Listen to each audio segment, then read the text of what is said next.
Hi, I'm Louis Ortiz on behalf of Expert Village, and we're back to show you the procedure for cooking French fries from scratch.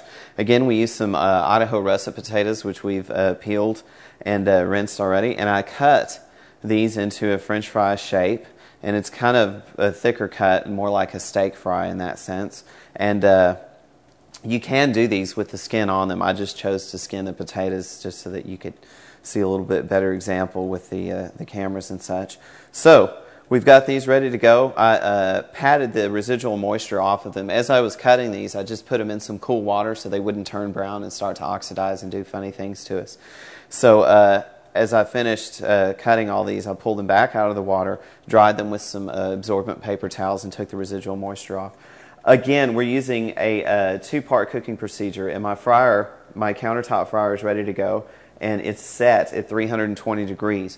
We're going to blanch them first at this temperature, and then we're going to crank the heat up to about 360 and finish cooking them.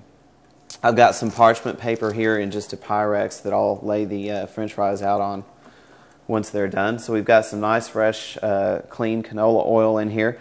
And again, I hadn't mentioned this before. You want to do the French fries first before you start frying proteins. Fish is a good example, simply because fish is going to kind of taint the flavor of the oil. And if you do the fish first and then the French fries tend to pick up that kind of fried fish residue that's still left in the oil. So we always want to try to do the vegetables and or the French fries if you're frying a whole 3-course dinner or whatever. You want to do the vegetables and the French fries first. So we're going to go ahead and lay these guys into our fry basket, nice and neat. And we want them to be able to float around and tumble as they fry so that we will avoid having them stick together. So we'll start with this amount, and this will be a good example. So we're ready to go. Again, these are separated away from each other. We're going to go ahead and drop that basket down in there.